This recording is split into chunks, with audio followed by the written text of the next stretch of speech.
Trends move fast, but strategy moves faster. Today, I'm joined by Miruna from Social Insider, who blends her love for storytelling with data to help brands create content that rides the waves and builds momentum. If you're ready to go beyond like fleeting fads and tap into what actually works on social media in 2025, stay tuned. This is Strategy Talks.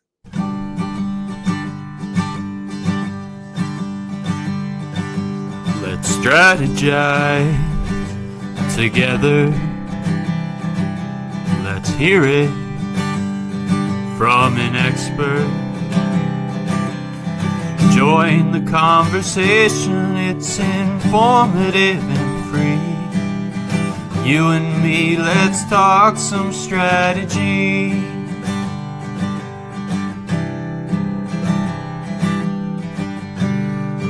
Now here's your host, Morin-van.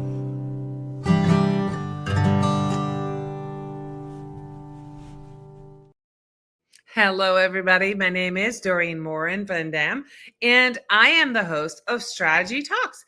If you're here with us live on Facebook, on LinkedIn, on YouTube, we would love to know that you're here and maybe you have some questions you can ask us. If you're watching this on the replay, be sure to put hashtag replay in the comments wherever you're watching so that my guests and myself know that you're watching this on the replay and can answer your questions for you. Last but not least, if you're listening to Strategy Talks as a podcast, we so appreciate you. Thank you so much for being with us today. Now, today we're going to talk about trending topics. So I'm going to bring to the stage my friend Miruna. Miruna, how are you today? Hello. Hi, Dorian. Thank you so much for inviting me. And I love the introduction. The sound is sticking in my head right now. I know. Isn't it awesome? I love my jingle. And so many guests say like, oh, it's so catchy. It's like, yeah, that's why it hasn't changed in 4 years. And it's funny because as I'm watching it, for those of you listening, it's a jingle, but it also has a little video and it says strategic international thinkers. And I've had so many great international guests. And here we are again with Miruna from Romania, who's here to talk about trends. Now, before we dive into all of the questions, Miruna, you're the social media manager for Social Insider. This quote from Stephen King, I love this. He's an American writer, and he says, in order to be a great writer, you have to be a ferocious reader. Now, I apply that to social media, and I say, in order to be a great content creator, you need to be a ferocious content consumer. So you're a young person. Where do you consume content? Where are you going for the latest and the greatest, since we're talking about trends? Of course, yeah. Well, I'm actually a over consumer of social media, and my top platform probably is TikTok, like most of my Gen Z people out here. I use TikTok for everything nowadays, like also for search. I search most of my products that I want to find out about. I find out trends on TikTok, places to go, everything. It's on TikTok. Even my favorite place on TikTok, it's in the comments. And here I can find out everything of what other people say, other people think. Even sometimes it looks like a coded language. I get it because I spend so much time on TikTok that I know. And my second platform that I love to use, it's probably Pinterest. Because, it's very aesthetically pleasing, but that's not all. It's easier for me to get the information I need, and usually I use Pinterest to get some kind of small research in my mind before I start writing my newsletter, or I don't know, even a copy for a post, because it's easy to see some codes, some pictures that give me some inspiration for what I do. So these are my top two platforms I like to use. I love that you use Pinterest. I use Pinterest almost daily, but I use it for daily life. Like you say to, for trending content and for inspiration. I use it for inspiration for cooking and cleaning and decorating my home and any kind of, quick hacks that I need. I go to Pinterest all the time, and it's funny because I think a lot of social media managers don't talk about Pinterest anymore, but it's hugely valuable, and people still go there for inspiration, which is really what they tell you to go there for. It's a search engine for inspiration. So I love that. So let's get to the real questions. Now, Miruna, you've said that relatable, entertaining content is for to win in 2025, but how do you find relatable content or relatable in a world where every audience is so fragmented? Of course. Well, how we do things to find relatable content, it's a big audience. I can't make relatable content for all the ranges in my audience. So we like to structure on content pillars. So for each content pillars that, for example, one of our most important content pillar right now and from our last analysis is company culture. So for this audience that likes to watch company culture, I try to find trends that are relatable to this content pillar. If I have another content pillar, which can be studies, which is not, you can really find trends for studies, which is another powerful content pillar we have, but we can find trending words or trending memes that I can associate with studies. So it's hard to make something that it's relatable, that people can see themselves in one single post. But if you structure them, if you kind of find pillars for different type of people, then it's easier for you to find trending posts and not just put all them together.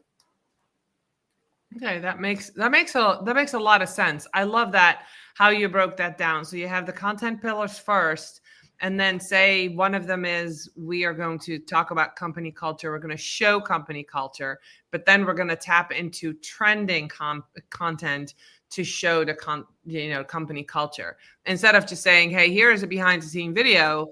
Now you're creating a type of behind the scenes video in a way that's already trending. Right. Yeah, exactly. And I've seen your work. I've seen you hand the camera to the people at Social Insider. I've seen them be a social media manager for the day. I've seen you share that. And those are definitely trending things that are happening. And you being able to get everybody on board of the team, that's really impressive. So I love how you broke that down. So first find and define your content pillars, and then go ahead and find the trends that go with it. So you write a newsletter for Social Insider. I think it is wonderful. It is so uniquely you, and yet it fits so well with Social Insider. It's called A Glitz in the Metrics. I will make sure to link to it in the show notes for everybody.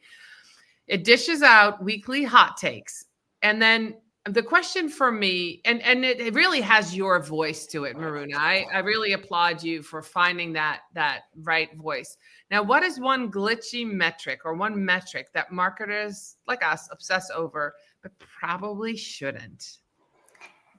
Yeah, I'm going to be completely honest and tell you my opinion about metrics nowadays. Especially, I'm going to give an example from Instagram because it's one of our top platform. We don't use TikTok, so I don't know much about metrics on TikToks applied to our company.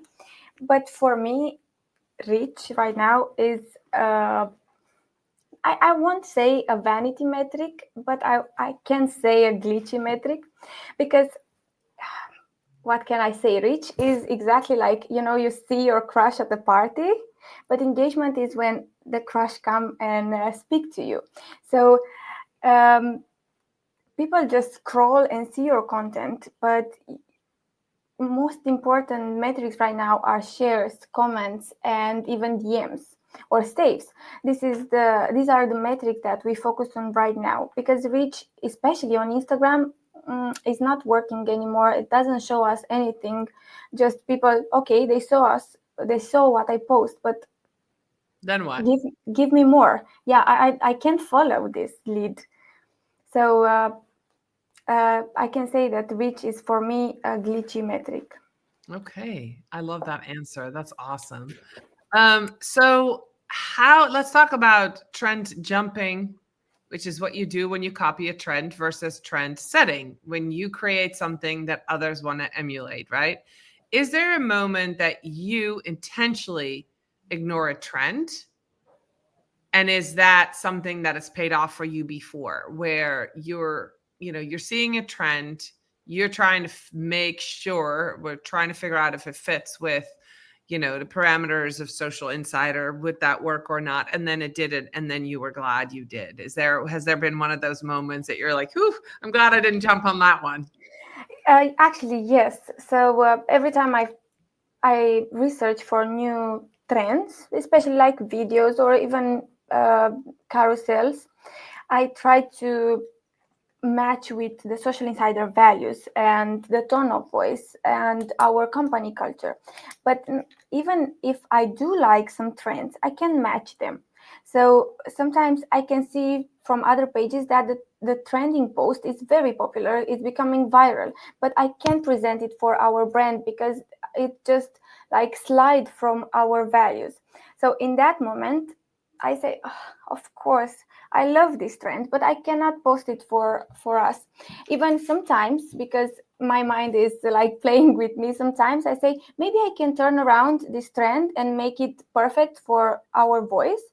And I do it, but I don't post it because when I see it, like I made the post and I see that it doesn't match, then I have the proof in for myself.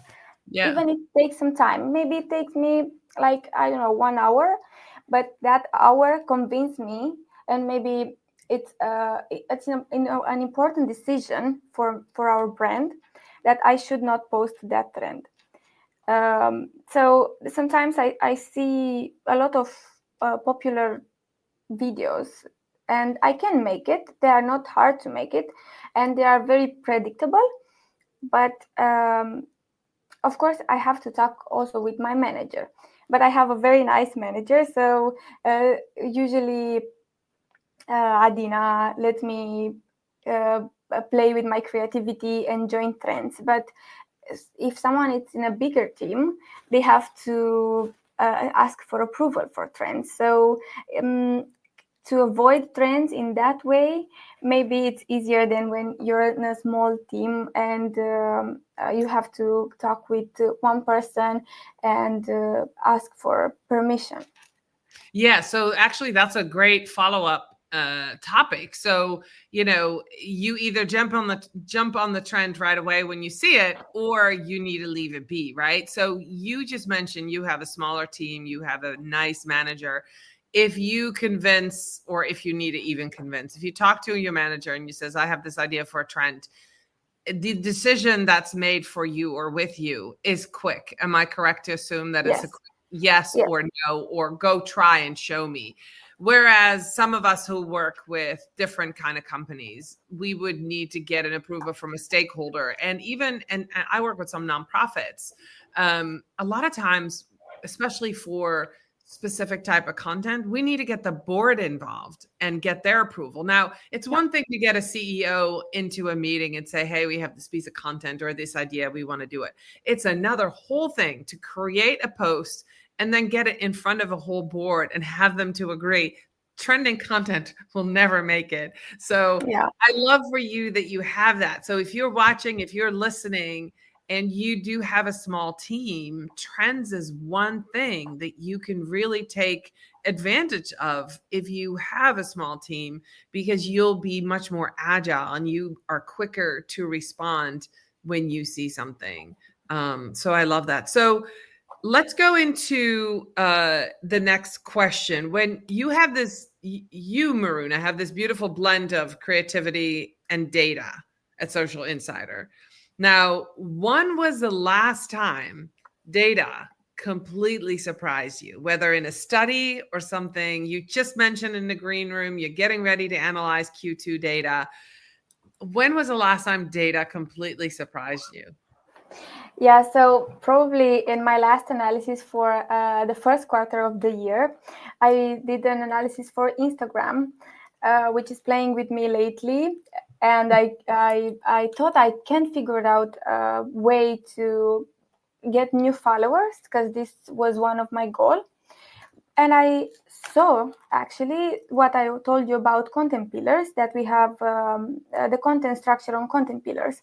So in that moment, based on our data, I saw that surprisingly, uh, the content pillar that was trending about company culture bring us more viewers from non-followers than followers, which was surprisingly was a surprise for me, because I thought company cultures is most viewed by already my followers, and this was a surprise. And also the fact that people who press follow were from trending videos.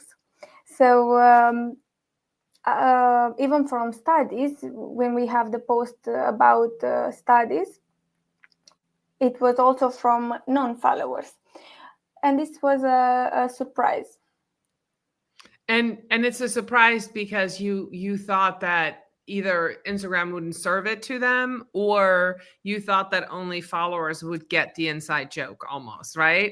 Whereas Exactly. for me, when I see a company doing some of the company cultures and the trends, especially when I see stakeholders being part of the videos and of the trend, I give them that follow because I feel like they get social.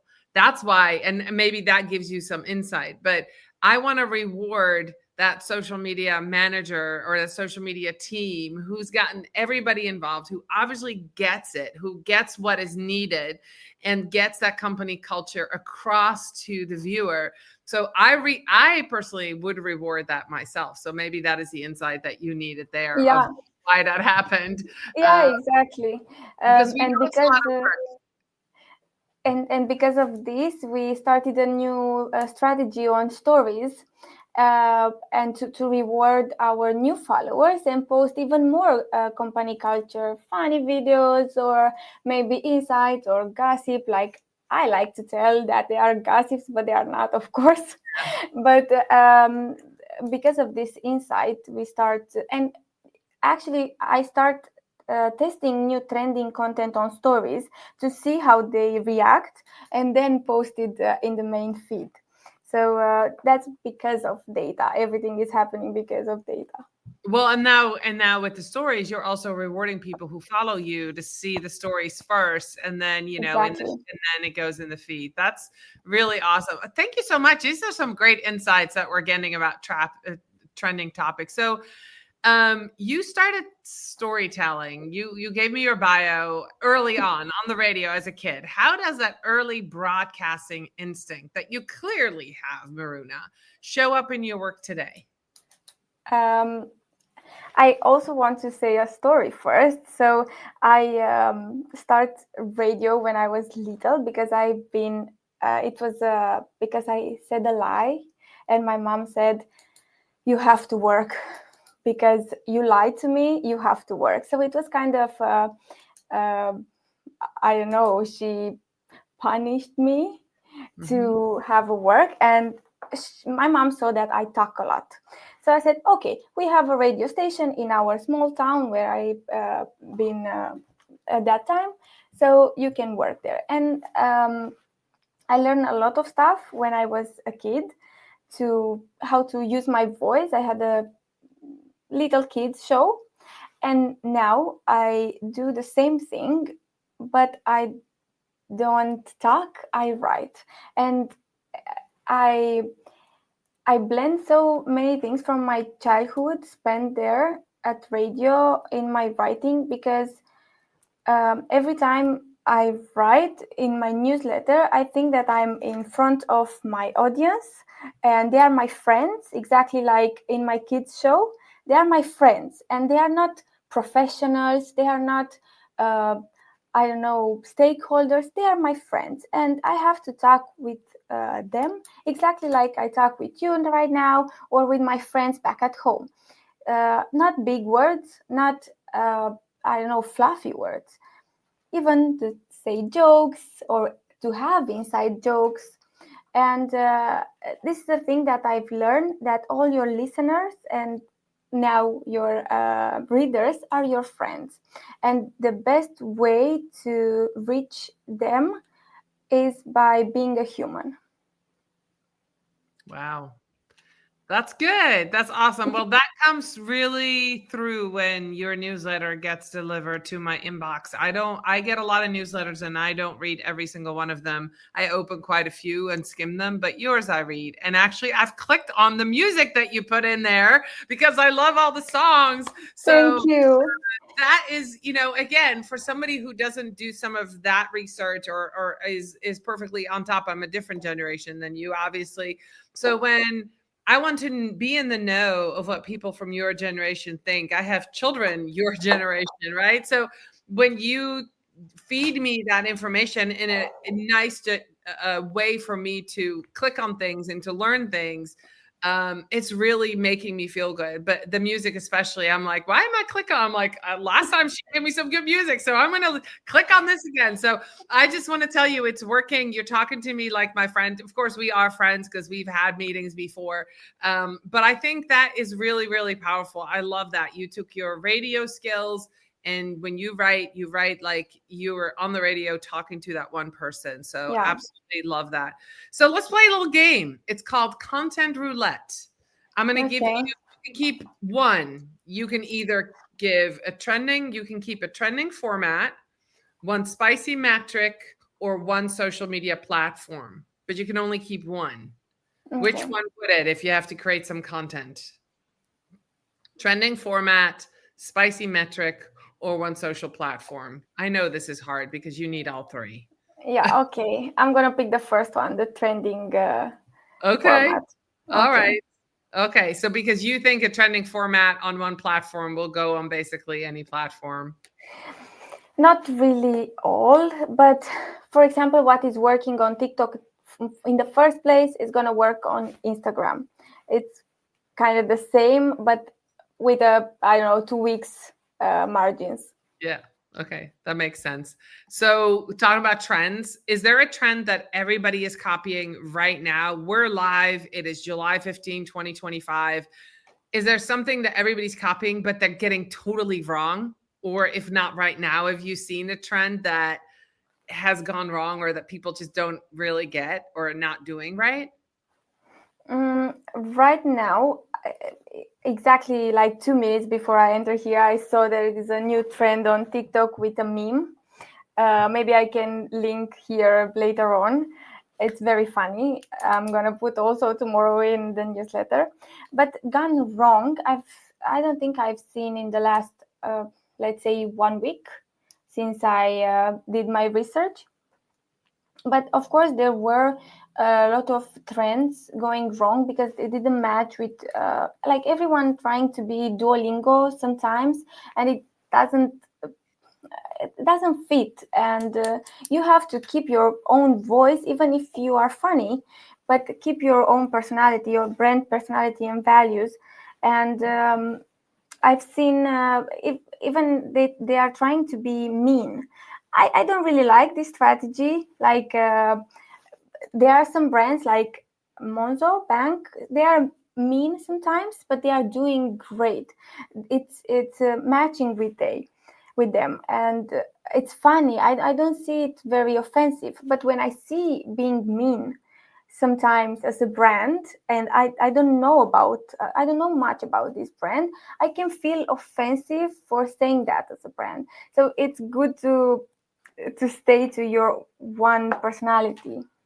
That makes a lot of sense. That makes a lot of sense. One of the trends that I found personally hard to understand, and I did some extensive research because a client of mine wanted to jump on that point of view, and then you kind of turn it around, like the way you say it. And what I was getting when I was doing the research is that a lot of people were getting that wrong. They were saying the wrong thing to go with the point of view, and I was like, I had to like reverse engineer what it was that I was going to have to say to make that work? I was like, they're making you think about that. But the ones that did it right, it clicked. As soon as you heard it, you're like, oh yeah, that makes sense, right? But that point of view one to me was a tough one.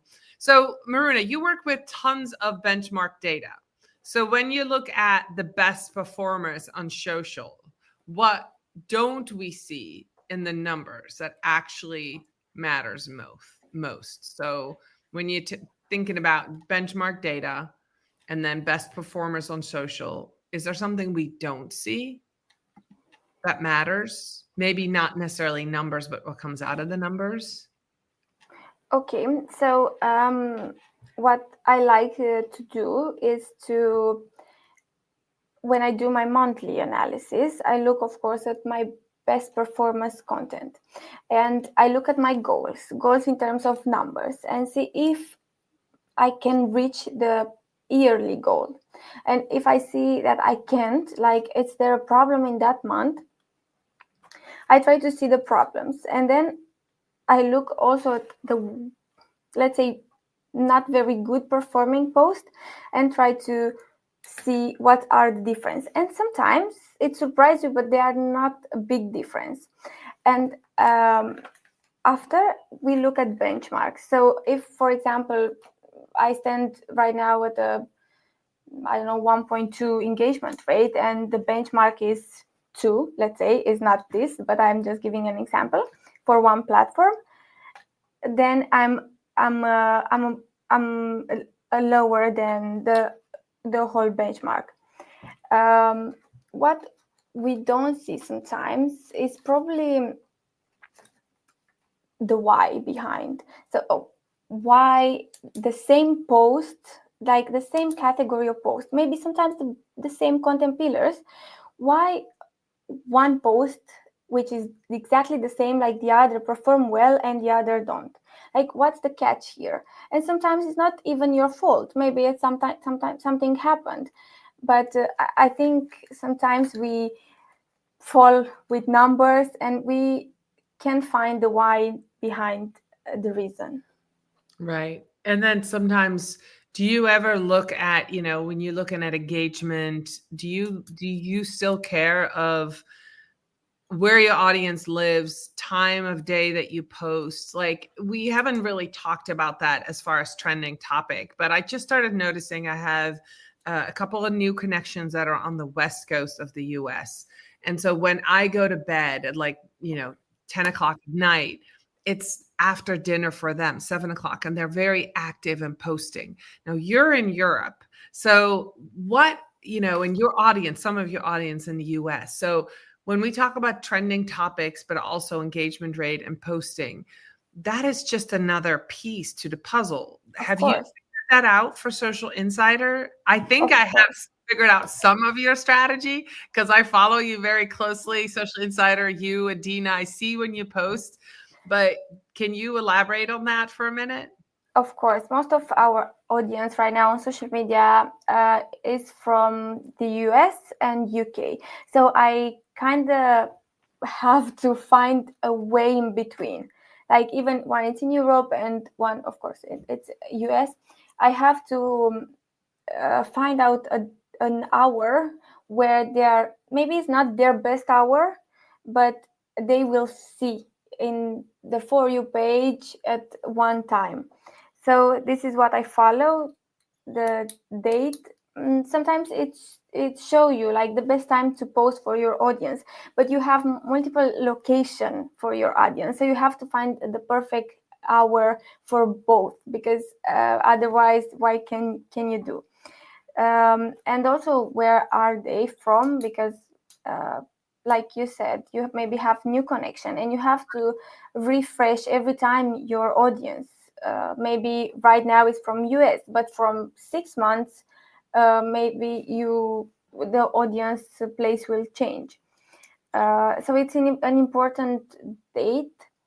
And even people say right now that the date and the hour doesn't matter, because as you can see, LinkedIn shows you content from 6 months ago Or I think it's still important to look, and maybe not just for our post, like to know when to post, but also for their behavior. When we do their behavior analysis, we have to look where are they from culturally. There are some things that you cannot say to them. There are some words, even if they are trending, we have to know where our audience stand culturally, so we cannot use those words.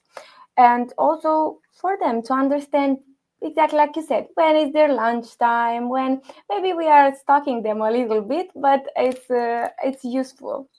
Yeah, no, and I want to follow up with that. If you're wondering when to post, it's also the time when you're going to be most active. I know that's kind of a given with you, Miruna, but if you're going to post at a time that you're sleeping or you're posting at a time where you're in a meeting, then your content isn't going to do as well versus when you post Exactly. at a time that you can comment on other people's content too, because Yeah. and respond to comments. So that's kind of a given if you're in social media, but let's say this out loud because we have quite a few founders and small business owners that watch this. So it's better to post when you're going to be active, even if you use a scheduler at a time that you know you're available in case somebody comments and you can actually have a conversation with them on social. So that's really important. I use schedulers, but I still try to be present, especially on LinkedIn when my posts go live. So Yeah. let's wrap it up. Miruna, so much information about trends and what's going on. Is there one trend, and this is your last question, that you secretly love, but you know you can't use? Like Yes. what's something? Okay. Share? It is, and but it's because of me. I can use because of me, not because of my team. It's the one with, because we are in a social media like a marketing team, and also our buyer persona, it's also marketers and social media. And I love so much the trend with like the results will be based on performance, and then and the team is dancing. I love the trend, but I can make it because I'm not good at dancing, but Yeah. I would love to do it. So if someone out here is in the same position as us and wants to try this trend, it's very funny and I love it. Oh, okay. Awesome. Awesome. Thank you. Miruna, where are you personally most active on social media? If people want to connect with you because you're a cool chick, you know a lot about trending content. And then just a reminder, I will make sure to link in the show notes to Metrics newsletter because you've got to get that in your inbox every week. So where are you most active? Where can people connect with you and find you? Of course, you can find me on LinkedIn. Miruna Vokic is my name, but if it's hard to write it or to understand, I think Dorian can, if she wants, she can link my personal LinkedIn here. Yeah. So you can find me here. Yeah, I will do that. I will link that in the show notes as well. And of course, Social Insider, if you need any benchmarking ideas, there's some great tools out there. You guys just came out with a bunch of new tools and free tools. Free tools, lots of studies. You guys are definitely my go-to if I need any statistics on anything, trending stuff. Make sure you check out their blog and their study. So Miruna, thank you so much. We went 3 minutes over. I am going to say goodbye to our audience. Thank you. Everybody so much for being here. I'll be back next week with another episode of Strategy Talks. Thank you so much for watching and listening. Bye, everybody. Bye-bye.